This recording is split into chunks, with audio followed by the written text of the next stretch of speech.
So today we're going to cover this essay by Bertrand Russell, "A Free Man's Worship." We got a bit of a start on it last time, and it shouldn't take us too long, but you know me, I get long-winded sometimes. And if you have anything you want to jump in and add, anybody that's listening, anybody that's here wants to throw in their 2 cents, I'm always interested in hearing that. But I mentioned this last time. He wrote this early in his career, you know, the early 1900s, 1903, and later in his life, he doesn't really hold on to all the things that he says in this essay. You know, later in his life, his ethics is less of what you might call an idealism. You hear in this essay, you could argue that this is a kind of idealistic philosophy. He abandons that later in life for a subjectivist view of ethics and value, the idea that there really are no objective moralities or ethical theories, that ethics and ethical values are a matter of subjective opinion. Each individual just has their own sentiments that they develop in the midst of a culture or whatnot, and none of them are objectively the case or universally true. So, but again, in this essay, we've got him presenting us with some sort of idealism, it seems like, and he starts the essay with a kind of nihilistic picture of the universe. We begin with this exchange between Dr. Faustus and Mephistopheles the devil. You know, he tells Dr. Faustus this very disconcerting story of creation. You know, God just made us because he was bored, and then he decided to basically torture us in a certain sense. I mean, maybe torture's too strong a word, but to screw with us. You know, he saw that, you know, maybe God created everything and it was all nice and formed idealistically and perfect, and the angels were singing their choir, and he was like, yeah, it's really pretty and perfect, but I'm starting to get bored with this. Wouldn't it be great if I could get all these people to worship me, even if I treat them like crap, you know, and I made their lives miserable? So then the universal drama begins, and he creates humans to struggle on Earth and to deal with the forces of nature, and despite all of the adversity that we face, we still worship that which created us. And once we evolve to that point in the story, God throws a sun at our solar system, and it collides with our sun, and it all explodes, and we all die, and then it all starts over again. And so this story is, I guess it's one which makes the universe somewhat meaningless. I say somewhat meaningless because I suppose there is a meaning. If this was the case, then I guess the meaning of everything was just because God was bored. You know, at least the meaning for us would be that we are amusing God. We are supposed to worship him despite having such a horrible predicament about our lives, our place in the universe, and all this. But Russell says it's even worse than that. The story makes it somewhat meaningful, but the picture of the world that we get through science, and Russell was certainly a man of science. He trusted science, thought that science was kind of the arbiter of truth, or the, you know, at least done correctly. Logic, philosophy, and science were sort of the ingredients that you put together to get at truth. That remained, I think, Russell's view throughout his life, despite, you know, how young or old he became. He seemed to always have faith in science and philosophy. But if we look at science, and we look through the scientific worldview, what we're presented with is a world that is even more purposeless, even more void of meaning than the one we get in the story here at the beginning of the essay. You know, he says the universe presents us with the science presents us with a universe that is aimless. Our origin is meaningless, right? We just evolved from single-celled organisms. We're all going to die one day, so no matter how much we care about things that are happening to us here and now in our lives, it's all going to come to dust.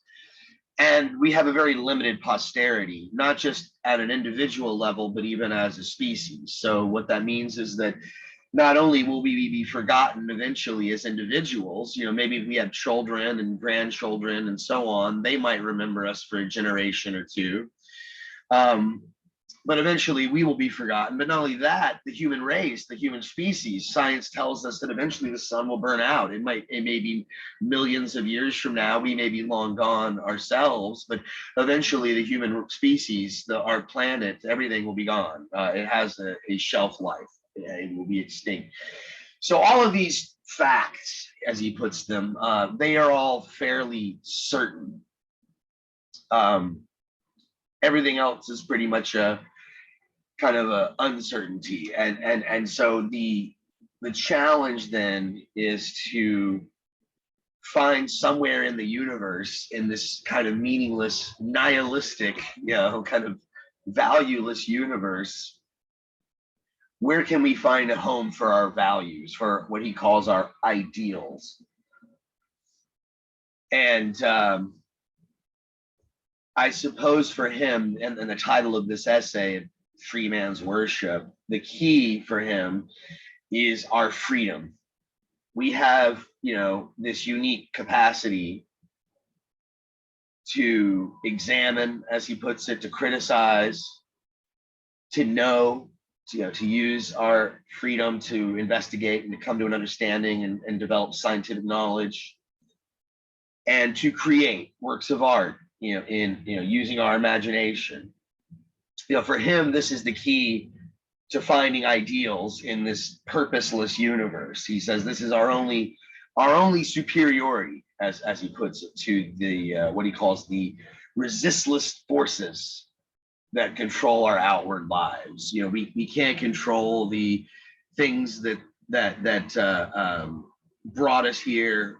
When we were born, where we were born, why we were born, all this stuff, and the forces of gravity that compel us to move through life. We don't have an absolute grasp or control over any of that stuff. That's beyond our reach. We're a small speck of dust, as Nietzsche says, in the grand scheme of things. But Russell is going to say that we have this freedom that is our only way of sort of pushing against this resistless universe. And so what do we do with this freedom?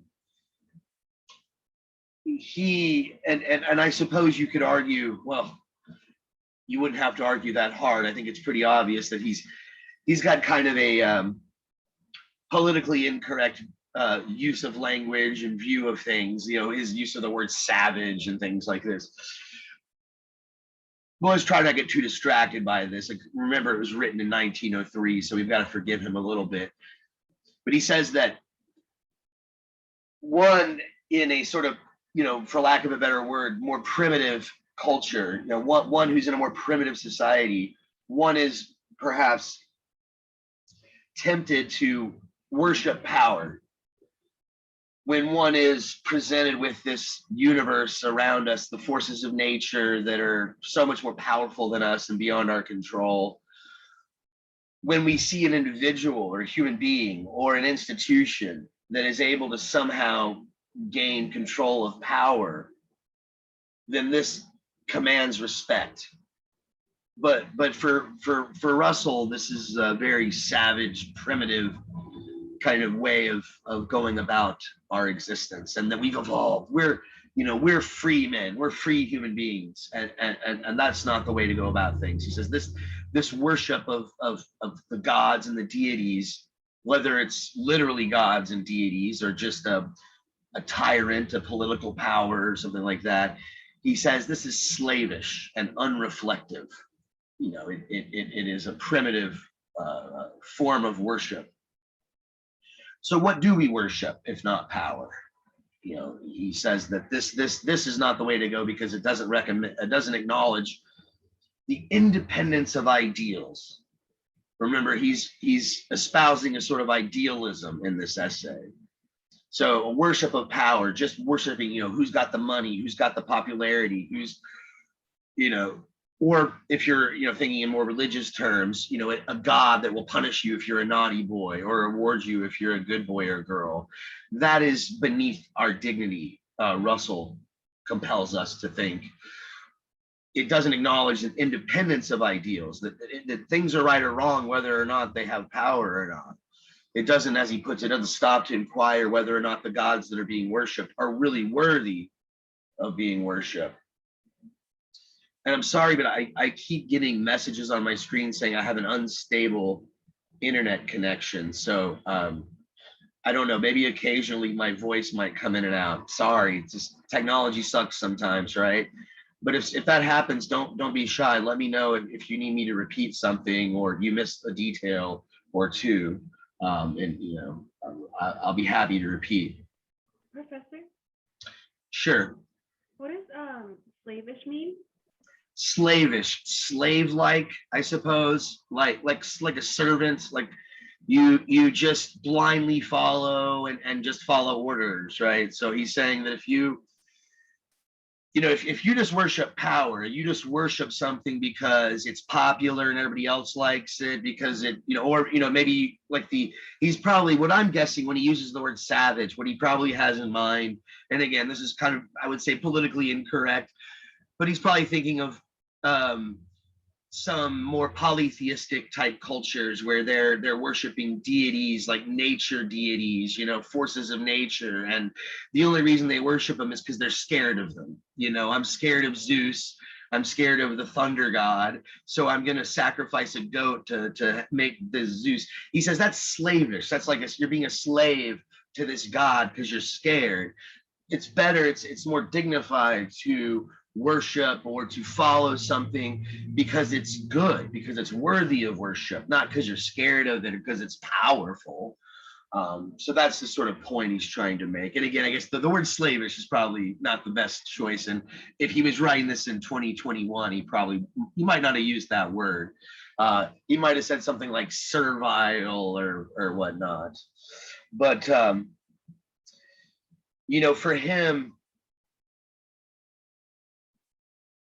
this sort of, I guess, like uncivilized, unfree, unsophisticated way of responding to the sort of powerlessness that we feel in the face of the universe.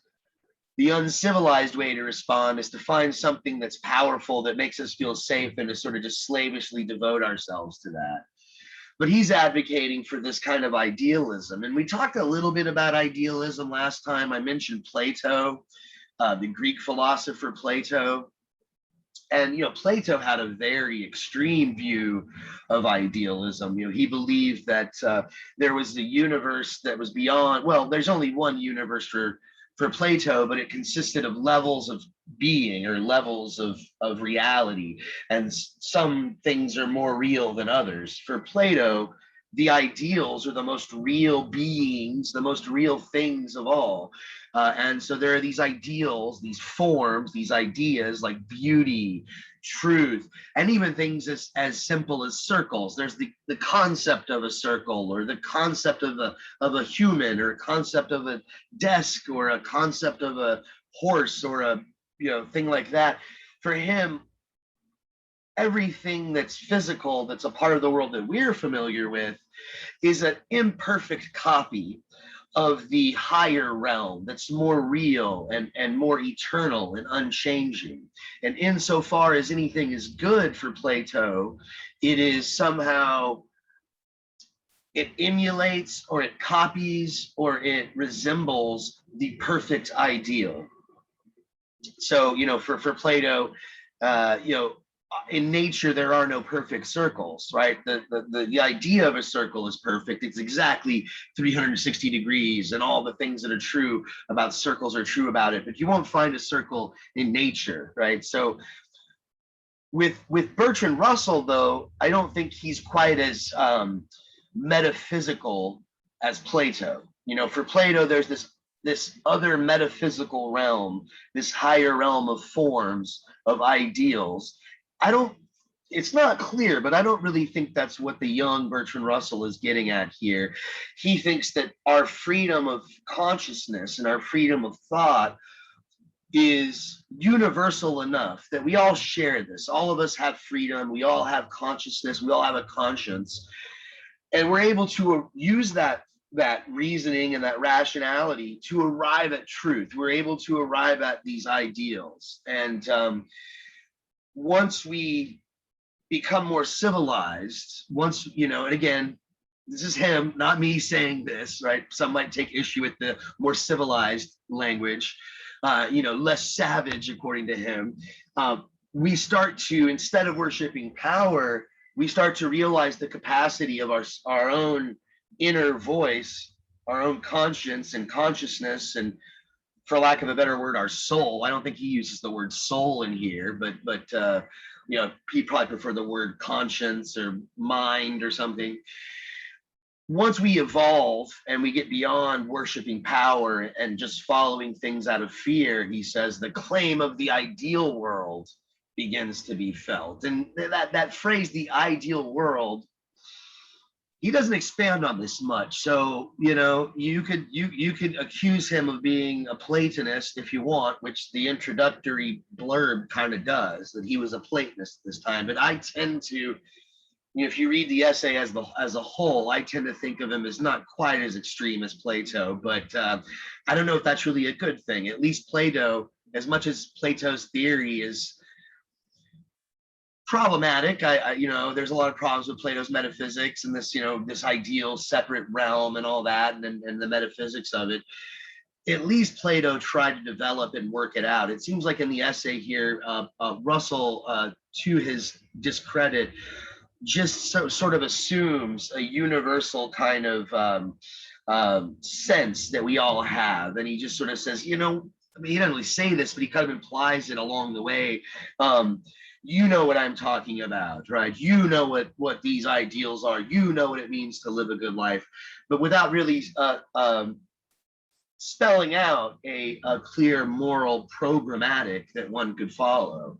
So, I think there's a lot of holes in this, but nevertheless, this is his take on it, right? It's not, here we are in this universe, we're powerless except for our freedom. And what can we do with our freedom? We can contemplate, we can imagine, we can create, etc.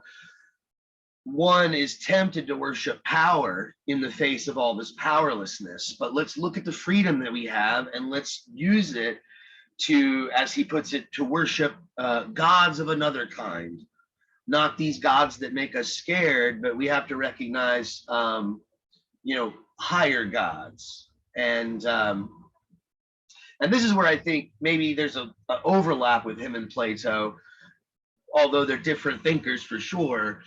You should read. The reason I'm saying all this, and I'm obviously we're not covering Plato this semester, but I'm kind of belaboring this point, is that Russell himself did not say very many good things about Plato when he did talk about Plato. So even in his earlier philosophy, when he's writing this stuff, and so I'm pretty sure he would not want us to read this too metaphysically.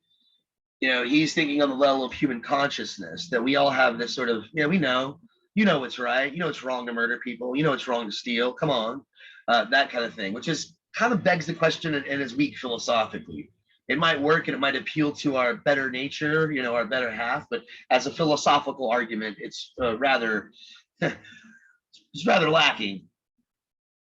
But he says, and I guess this is one of the main takeaways of the essay, is that we have to sort of be honest and we have to face up to the fact that our world is not ideal.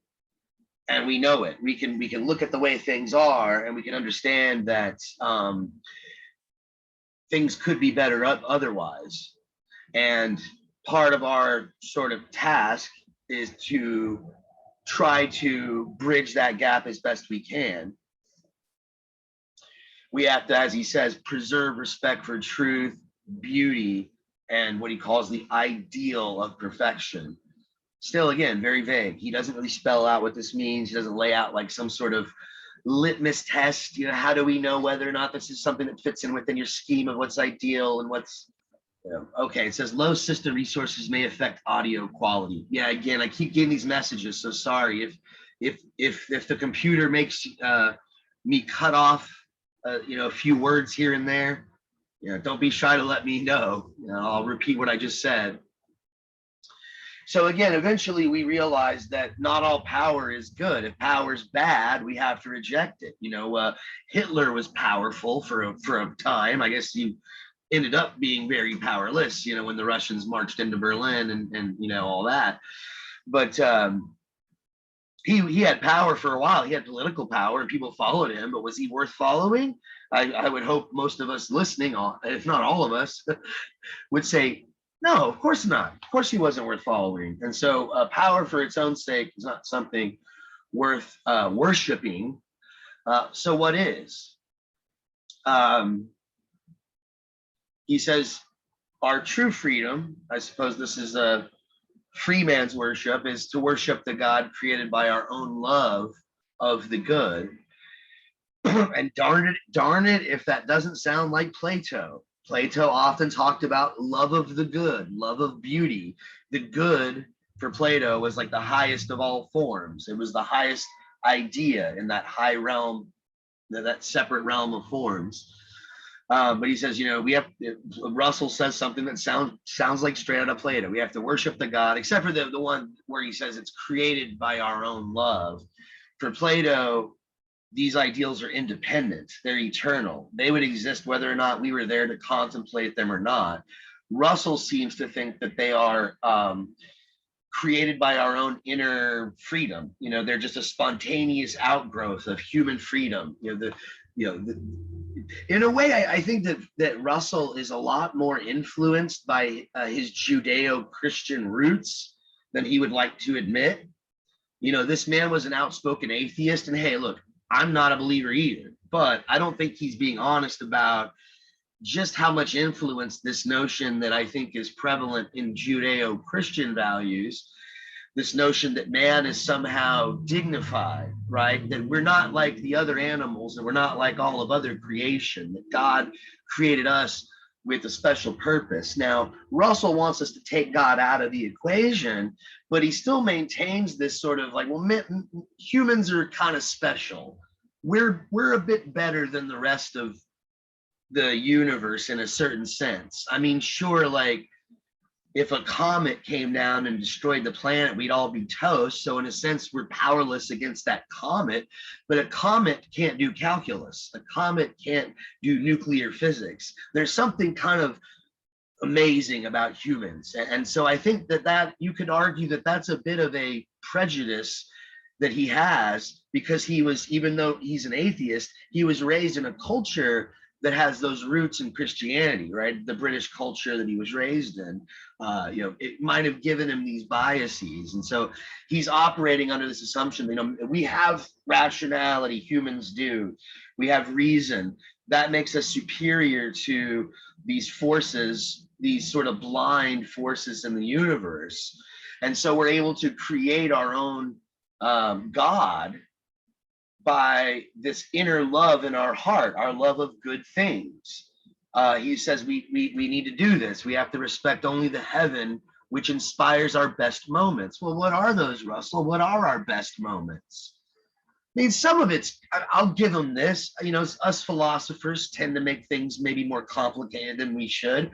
Murder's bad. All right, murder's bad, stealing, and maybe, well, wait a minute, maybe you got to steal to feed your family. You're stealing a loaf of bread, and now it gets complicated.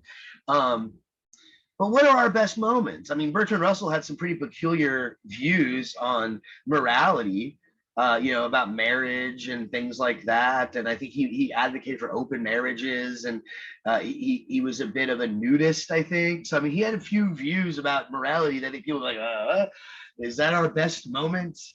I don't think he was a very faithful husband. I don't mean to attack him. I mean, we're trying to take his essay serious and grapple with the philosophy in his essay. I'm not trying to attack him personally. None of us are perfect.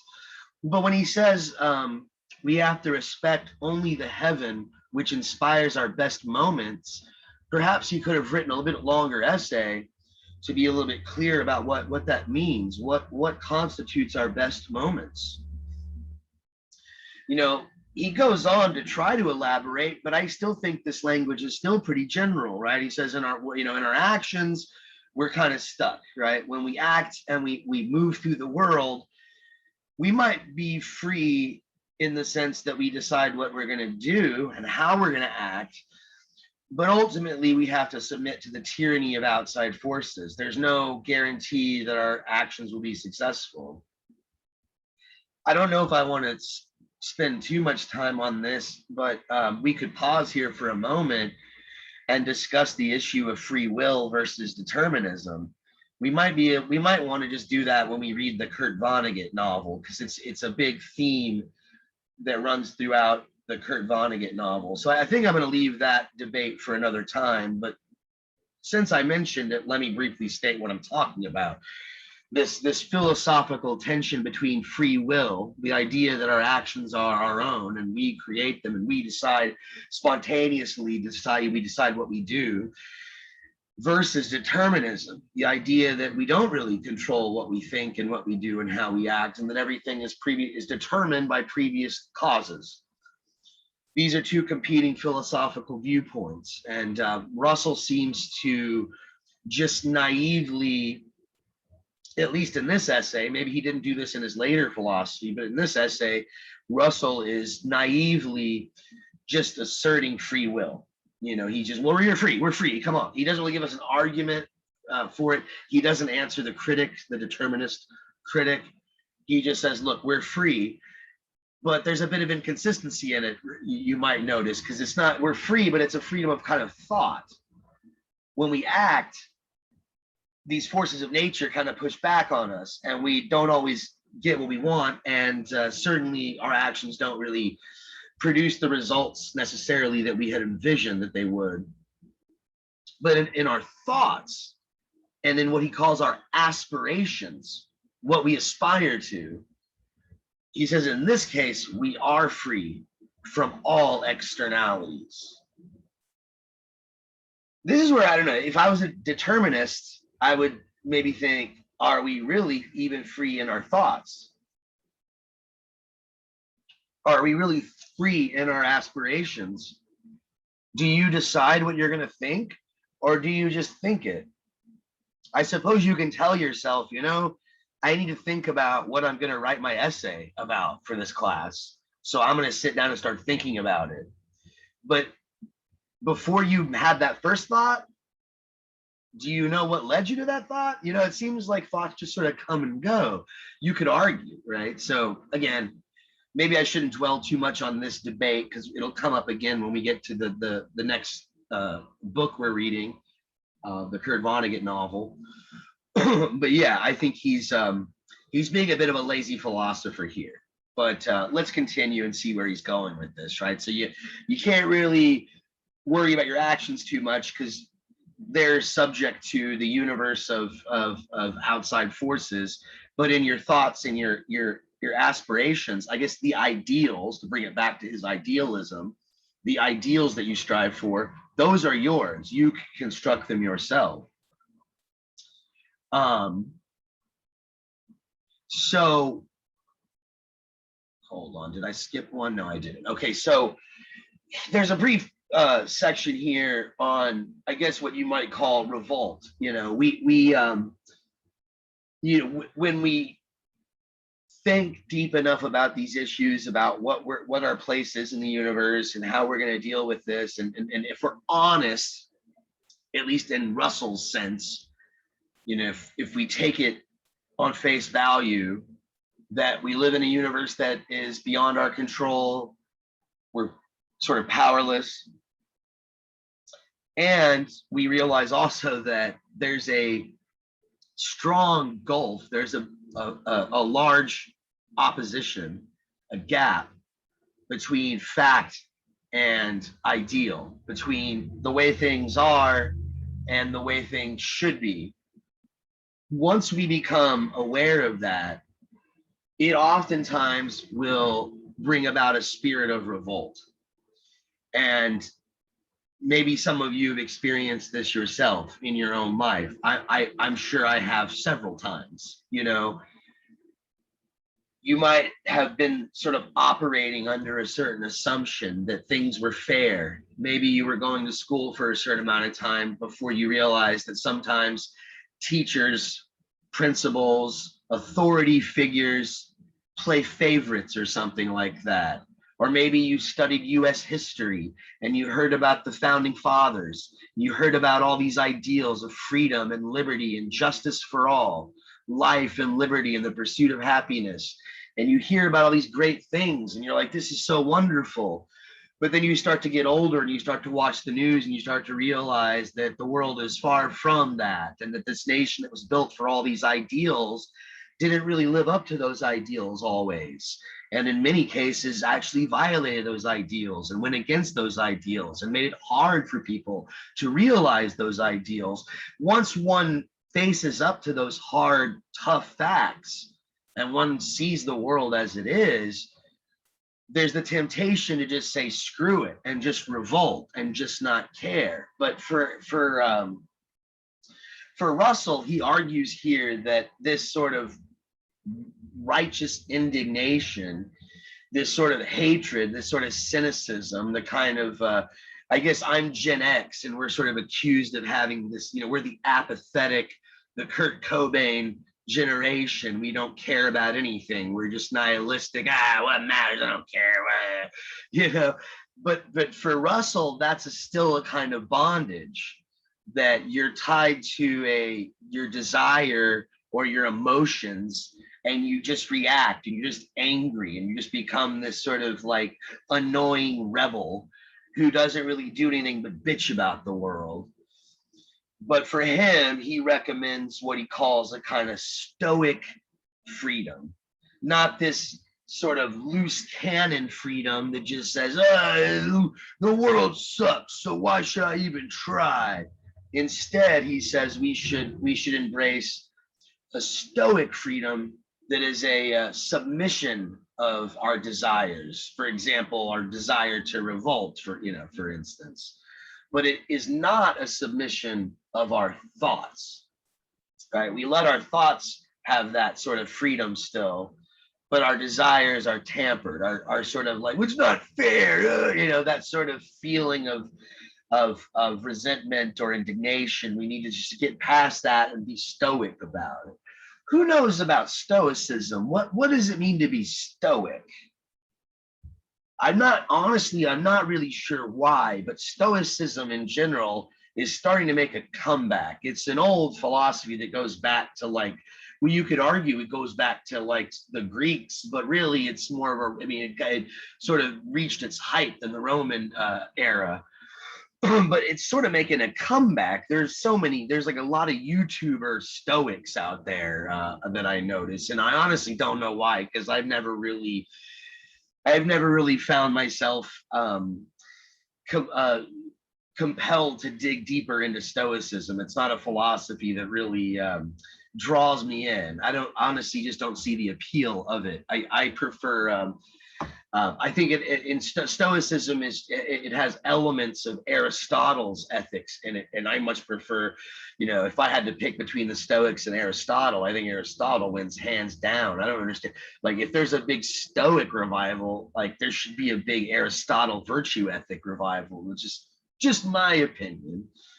But I guess nobody knows what the word means. Y'all don't have the same YouTube feed that I do. No one knows what it means to be Stoic, or what Stoicism means. It means that someone who can endure hardship. Is that sound correct? Right. Well, you're not moved by either hardship or pleasure. You're kind of unmoved by pleasure or pain. So, you sort of accept your fate. If something pleasurable happens, you just, okay, cool, whatever. You try not to actually enjoy it that much. You sort of try to stay sort of neutral and stoic. It was like I said earlier, it was very popular amongst the Romans, and it kind of makes sense. The Roman soldier, he has to be austere and sober, and he's out to represent the empire if he's out in one of the Roman territories or something like this. And it's a sort of as you put it, enduring pain without complaining about it, but also not really being a glutton, not really being really into pleasure. there's a competing philosophy that was also popular that's sort of the opposite, is hedonism. Hedonism is, well, does anybody know what hedonism is? To be hedonistic? Well, it's kind of the opposite. Stoicism is like, well, don't enjoy stuff, but also, and don't let pain get you down. Whereas hedonism is all about pleasure. The greatest good is pleasure. So you have to have the most pleasurable life. This often gets mischaracterized, though. The hedonists, they're often, in fact, that word hedonism is often used as an insult, or it's used as a pejorative. It's derogatory, especially if you're very conservative. Maybe you're very conservative or religious or something, and you have a very, conservative morality. You might accuse someone of being hedonistic. That's just hedonism or hedonistic. All they care about is sex and partying and pleasure or whatever. But I think that that's unfair to poor Epicurus, the Greek philosopher, who's, I guess, the father of hedonism. Because if you just got drunk all the time, would that be very pleasurable if you were just getting drunk and guzzling and just partying all the time? I mean, eventually, wouldn't you get hungover and burnt out, and you get bad liver disease and all that? So, for the hedonist, it's kind of a balance that you want to find. You don't want to get, drink, have some alcohol, but just get a little, a light, happy, pleasant buzz, right? You don't want to be a teetotaler like those boring Stoics and never have fun at all. But you don't want to overdo it either. They do have a point, right? You can be a sort of a mess. And when Bertrand Russell is advocating for a Stoic freedom, I'm a bit perplexed just knowing the kind of lifestyle that he led. Again, I think he had a few relationships that were out of, they were, I think, adulterous. I think he was sleeping with some woman who was married and he was still married or something like this. It's not exactly the poster child of Stoic ethics. So when he says Stoic freedom, I don't think he means it in this extreme sense. Maybe what he means is, be guided by reason. Don't be guided by your desires and your emotions. You're going to have those desires and emotions, but when you're constructing ideals, when you're trying to find what is worthy of worship and what is, what is worthy of a free man's worship, that should be guided by truth and by reason and by your thoughts, but not by your emotions and your desires. And so it springs, as he puts it, from a virtue of resignation. The Stoic freedom, this kind of freedom of thought, springs, or is it from this kind of freedom? He says that this is where we get the whole world of art and philosophy. So it's this sort of, I hate to speak like a psychologist, but this sublimation, this sort of suppression of one's more base, I guess, animal desires, the more crude desires, a sort of a subversion of those, and a kind of lifting up of the more intellectual pursuit, a sort of freedom of thought and aspirations. That freedom within, that inner freedom, not the freedom of the bodily needs, but the freedom of the intellectual thoughts. This gives birth to art and to philosophy. I got a comment here in the chat. Let me read the comment and see if I need to respond to it. Maybe Joseph has good advice for hedonists. Yeah, he says pregame. Yeah, eat bread or breaded foods like pizza so you don't get drunk as fast, and or before bed to suppress a hangover or prevent it. Yes, you gotta. You could drink more. You just gotta mix your pleasures, the delicious pizza, and but then you gotta go to the gym the next day, because otherwise you're gonna be having a big belly with all that pizza, and then you're gonna get diabetes or whatever, and then heart disease and all that, and then so it's a big balancing act, but there's a way to balance all the good things in life, to enjoy things. And I guess even going to the gym, you could do that too much if you overtrain, and you get sore and aches or whatever. So You know, you don't want to be too much into your health. Yeah. You want to say something, Joseph? No, I just have an older cousin that taught me that. It's a little. Oh no, it works. No, I've I've tried it. It's not good though. Like I mean, it works. Like you're right. Like we always go get like a greasy cheeseburger if we've been drinking all night. We go get some greasy food before we go to bed.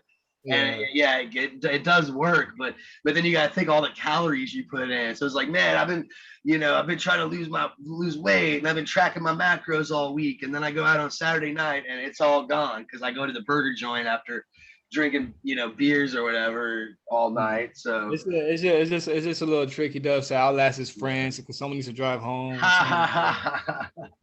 right, well, thanks for the tip, man. I'm sure others will use it.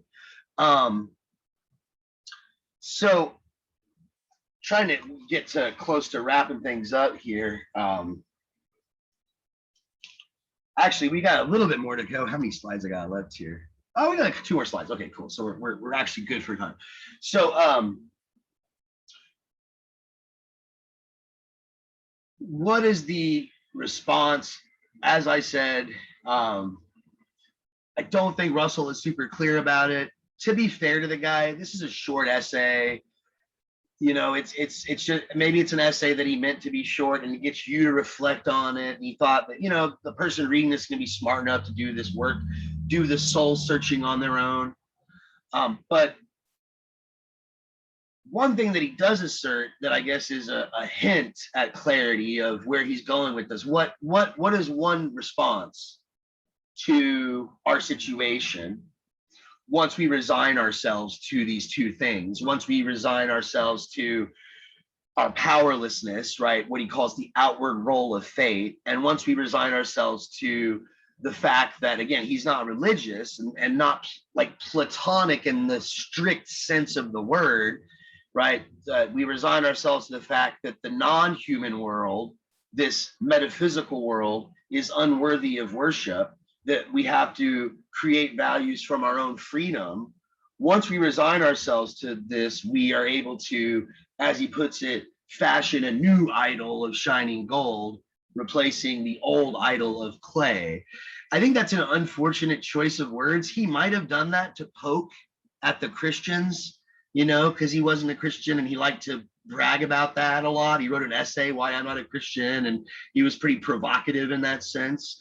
So, but reading that passage, I'm not religious again. You know me, but I keep thinking of the golden calf from Genesis. If you know the story of Genesis, Exodus, sorry, in the book of Exodus, Moses is up on the mountain, getting the 10 commandments and talking with God. And while he's up there, the Israelites are waiting and they get impatient, waiting for him to come down. And so while they're waiting, they take all their gold and melt it up and they make this golden calf, and this is an idol. This is like horrible. So when Moses comes down and sees it, he gets really angry, and some of them have to be murdered or killed because of it. God is very angry, and he has to go back and get some new commandments because of it.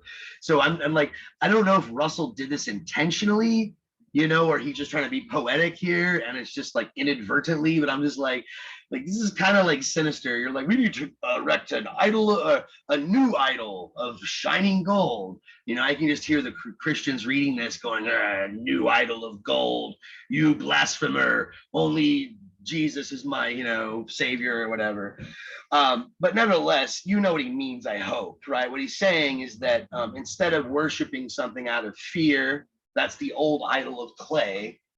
Instead of worshiping something out of fear, because we're just taught to just blindly follow it or whatever, we need to construct something that has real value. And for him, that's something that is of our own fashioning. This is something that we ourselves have created. And for him, he sees tragedy.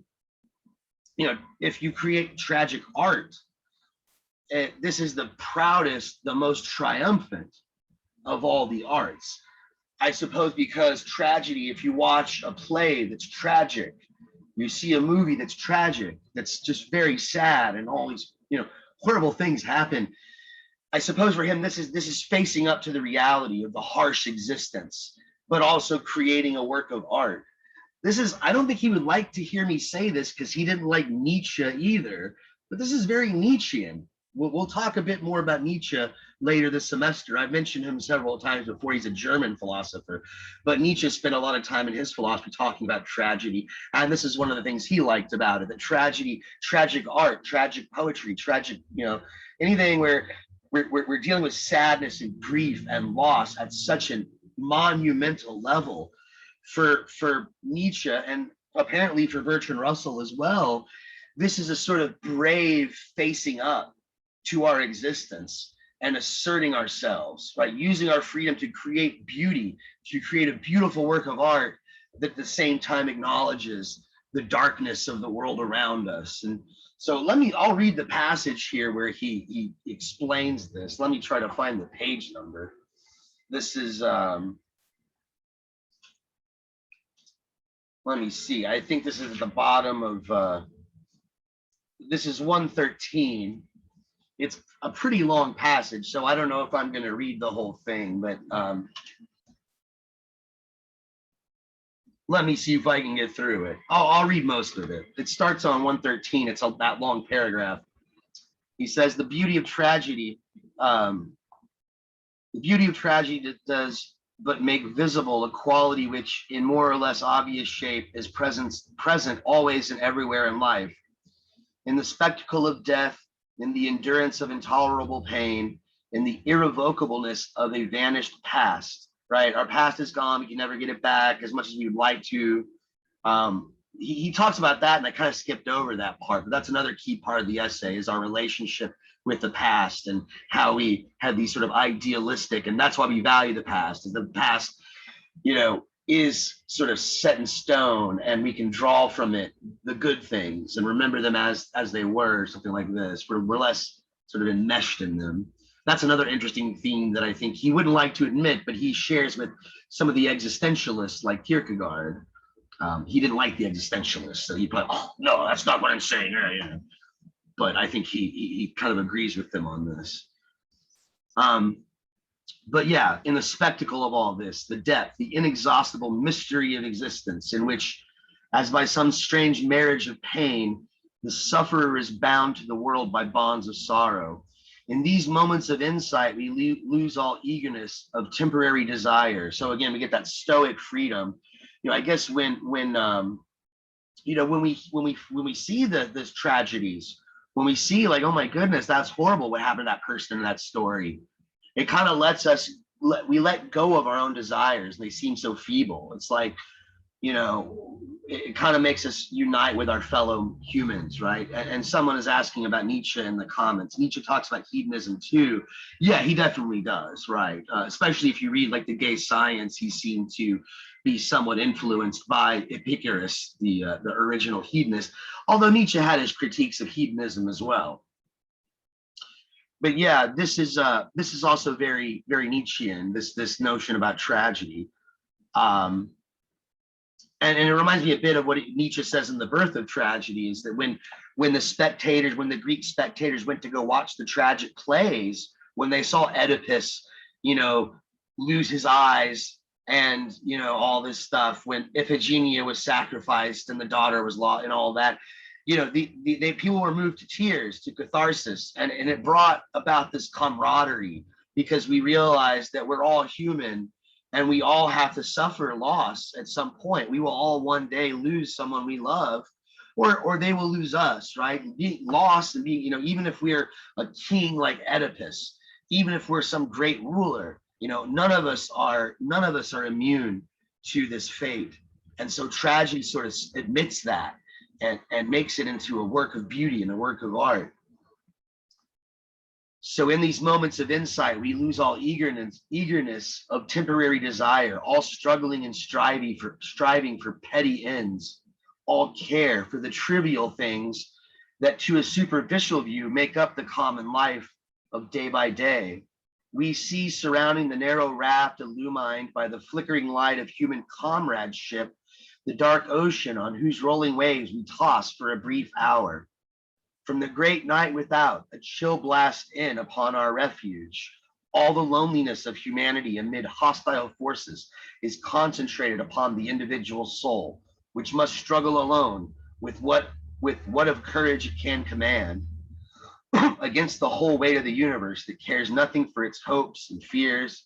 Victory in this struggle with the powers of darkness is the true baptism in the glorious company of heroes, the true initiation in the overmastering beauty of human existence. Right? From that awful encounter of the soul with the outer world, renunciation, wisdom, and charity are born, and with their birth, a new life begins. This one passage, I think Kierkegaard actually might buy into if it was read out of context. I think in general, this essay is sort of a counter to Kierkegaard, right? Because he doesn't want us to worship anything religious. And I don't think Russell would have approved of Kierkegaard's approach to faith. But what I just read sounds a bit like Kierkegaard. Remember, we go through renunciation and we make this leap into faith. And I don't think Kierkegaard used the word charity, but the way he described the night of faith, you know, it reminds me of what Russell said, or it makes me think that what Russell says here is not far off, that there's this charity born in the heart. Once the individual finds their faith, they know what they need to do. They know their place in the world. They know their place in society. They're transparently grounded in the power that established them, to use that phrase of Kierkegaard's. And so they're able to give their best, to sacrifice their best, like Abraham did with Isaac, or like the example I gave of the man in the movie, Hiroshima Mon Amour, the man who loses his family tragically in the bombing of Hiroshima, but is able to find purpose through rebuilding his city, you know, in their honor, in their memory, right? And living through that and finding his purpose and finding that common bond with humanity, but also this very individual purpose that's not translatable to someone else. It's his purpose given his unique relation to the power that established him, what brought him here. So to sort of wrap things up, you know, for Russell, it's a free man's worship, or to make it non-gendered, right? A free person's worship, a free human's worship. One has to be a bit of a stoic, he seems to think, right? That means we have to abandon all of our struggles for private happiness. We have to abandon all of our eagerness for what he calls temporary desires. So I suppose those fleeting desires that were alluded to, right? Like, I just want to have, you know, pizza and beer, right? How long does the pleasure of pizza last? How long does the pleasure of whiskey or beer, or whatever your poison is, last? It's a temporary pleasure that fulfills a temporary desire. We need to build more permanent ideals. We have to burn with the passion for what he calls eternal things, his idealism again. So the free man is united with his fellow humans by this tie of their common doom, right? We all are going to die someday. That's very Heideggerian too. That reminds me a bit of Heidegger. I don't know if we're going to cover Heidegger much in this class, but we are covering Heidegger in my my philosophy book group. And so some of you, I think one of you, I think Dania might have been there this weekend, and she saw us, we were covering Heidegger.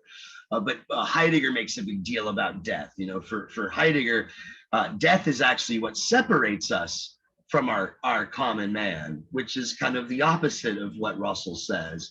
But it's a significant fact for Heidegger. The fact that we're going to die makes us really, and most of us don't think about that. We don't want to think about it because it's very unsettling.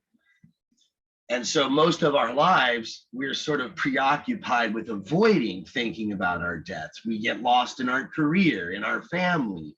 Maybe we take on religion when we get older and we become more devoted to spirituality. But for Heidegger, this is just a way of sort of avoiding thinking about death. This is avoiding facing our own death. the only way to live authentically for Heidegger is to be honest about our death, to say, I could die today. I could die right after this meeting. I could die right now. I could just heart attack or whatever. All of a sudden, you guys are like, what the hell? Call the cops. Professor Ross is, having a seizure or something in the middle of a freaking Zoom meeting. I mean, that could happen. I know, I've heard of it happening, and people that were like healthy specimens that were completely healthy, and then they're gone. So for Heidegger, this is a difficult fact to deal with. So most of our lives and even our societies, the way we organize our world, oftentimes is sort of tailored to avoid that ugly truth and to not face up to our death, because when we do, we realize this is it.